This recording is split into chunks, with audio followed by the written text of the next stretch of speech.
Hey, I'm Joe Hinkle from the Nocturnal. How are you guys doing today? Good. How are you, Joe? I'm doing wonderful. I'd love to start with how you got your roles. Murray, you can start. How do you get your role in the show? Well, I've been friends with Bridget Everett for a long time, and the writers have seen me perform. So when they were kicking around ideas, like I don't know, maybe 2 years ago, it's like pre-pandemic stuff. Uh, they knew they wanted to have a character like me in the show. So Fred was written for me, so I didn't have to audition. Thank God. I would love to hear, Murray, how like your character was kind of like how much of it was inspired by you, and I'd love to hear some of that process. Yeah, I think the character has a similar heart and spirit than I do, and I think some of my like showbiz act is is touched upon in the choir practice scenes, and that's how you first meet Fred.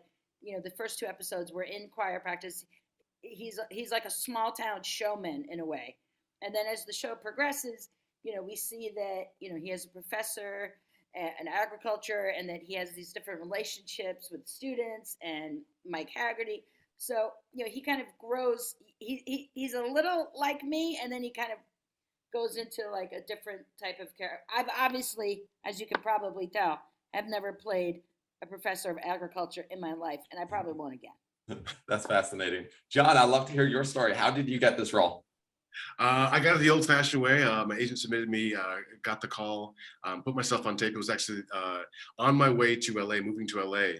The last thing I put on tape before I moved out.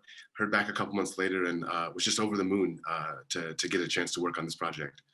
That's exciting, and congratulations, like Okay. that working out that way. Was there any way that you felt like you were able to help shape your character in a unique way? Yes. I think we kind of shot the pilot, and I think from there they drew upon a lot of the things and a lot of the personalities that have been brought together for that to develop the piece further. So I hope that there's touches of me at least in Michael and in Hannah and Paul's mind. Uh, John, how like what just interests you in general about the show and the series and the character?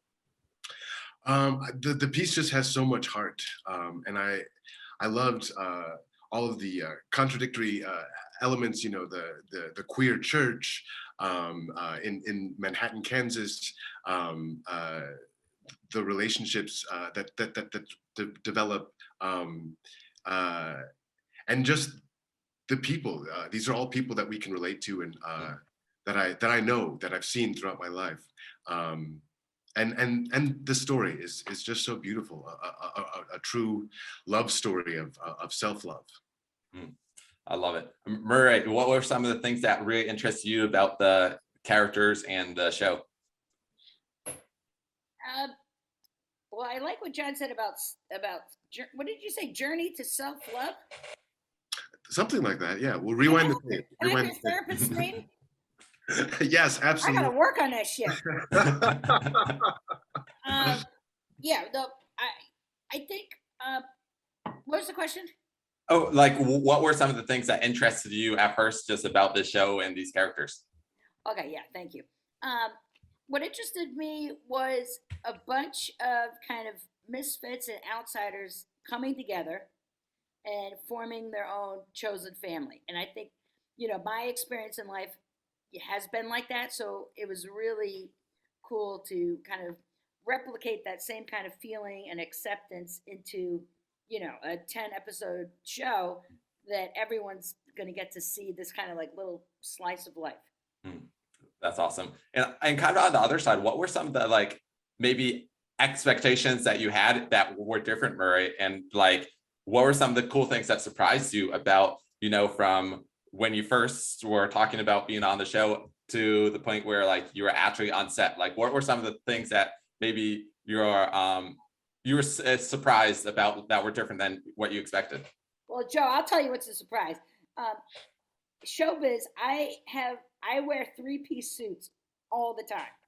That's what I wear. So on this show, I think it was maybe the third episode, we shot a scene of me as the professor, and this is what I was not expecting, Joe.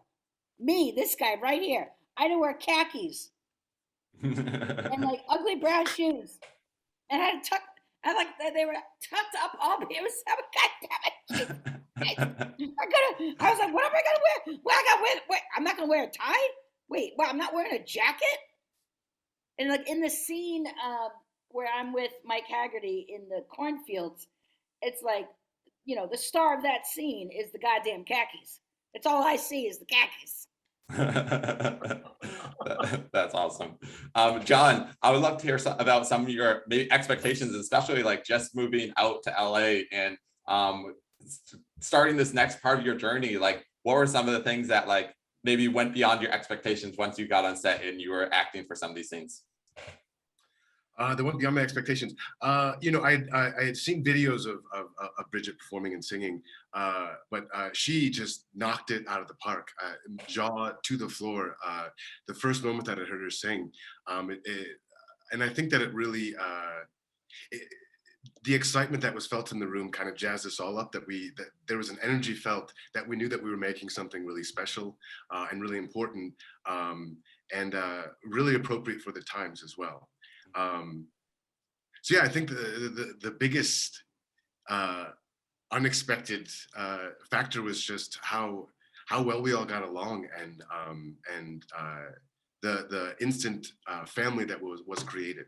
Jon, to kind of follow up with that, can you tell me about a time that like on set where you just felt like you were doing really well? Like on set when things go right, you really feel it. Can you tell me about one of those times and one of those feelings that you just like you were just proud of how you knocked it out of the park, or how the crew around you was performing real well? That didn't happen, actually. No, there was there was one scene that I was very proud of, that I got to do my own stunt, which is with the axe, and they were like, okay, just try to get it as close to the bullseye as possible. And I threw that axe and hit that bullseye like spot on. I have never been so proud of myself. All of those athletes, all those athletics that I played as a child finally came into use. That's amazing, and that's a hard feat. Murray, what's there like a scene that you were excited for yourself, or the crew, or the cast around you, as they just executed beyond like what was written in the script? I think I know that the scene that I did with Mike Haggerty, because we were way out in the cornfields and there was nobody around us, and so we do the scene, and then I just do this, and I say, Mike, what are we gonna do? He's like, I think they liked it. I'm like, I guess they liked it. We don't have to do it again? Oh, no, I don't have to do it again. So it was just the time when you weren't told to do it 18 times is the time where you're like, wait, they're not saying anything? Oh, this is fantastic. Yeah, and it must be exciting to see, like, oh, some of those things make it in, and it's like, oh, that's the take that we took on the first time. That must be kind of exciting. It's always the first take, Jonathan. That's awesome.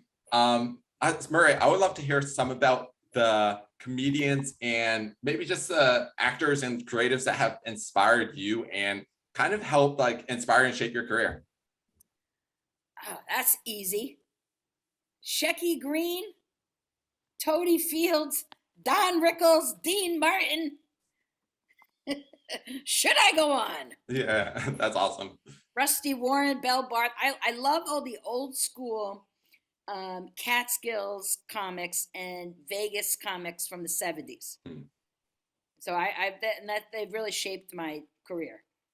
That's awesome. Jon, is there some that stand out for you, some actors or creators or just people that inspire you in your career? Absolutely. I've always had a huge love and admiration for Jeffrey Wright. I think he's one of the greatest character actors of our time, and came from the theater and kind of blew up.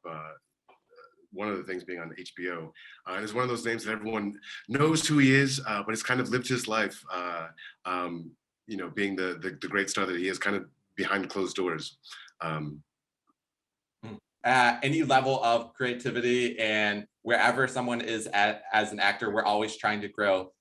So Murray, first, my question for you is, what advice do you have for other actors or creators or comedians who are just starting out? Well, my advice would be see, and it's always been like this. I always see as much as I can. I watch as much as I can. I go to shows. I read. I'm like constantly doing, research, and then so it's like you just you get inspired, you learn, and then just practice. And to follow up with that, like, is there one piece of art or one thing that's really inspiring from you? Maybe it's a song, maybe it's a show, maybe it's a movie, or maybe it's just like a performance that you've seen recently that really inspired you. Well, I don't know how old you are, Joe, but you look like you might be in your 20s. Yeah, you're correct. Did you ever see that movie Flashdance? No, I haven't yet. Have you heard the song? I haven't yet. Joe, Jesus Christ. Now I have homework this week. All right, Joe, so now you got to look up this song. It's called Flashdance, What a Feeling. All right, it's the song from the soundtrack, and it's from Irene Cara, who did all the big hits on the Fame soundtrack. But anyway, that song, it's like my anthem, because there's a quote in there that says, "Take your passion, make it happen. What a feeling." Mm. So that's my. You're gonna listen to that and you're gonna go, "Oh my God, this is the greatest song ever." That's fantastic. I will. Jon, is there something that's inspiring you right now that maybe it's a song, maybe it's a performance that you've seen that inspires you? Oh my goodness. When Murray was just talking, Whitney Houston's Greatest Love kind of came to mind. The little gay boy inside of me running around the house, dancing to Whitney. But there was something, very early on that I kind of was drawn to about that song and about the message behind it. Well, thank you both so much, and just congratulations, on this show actually happening now, and we're excited to see where it goes. Thank you, Joe.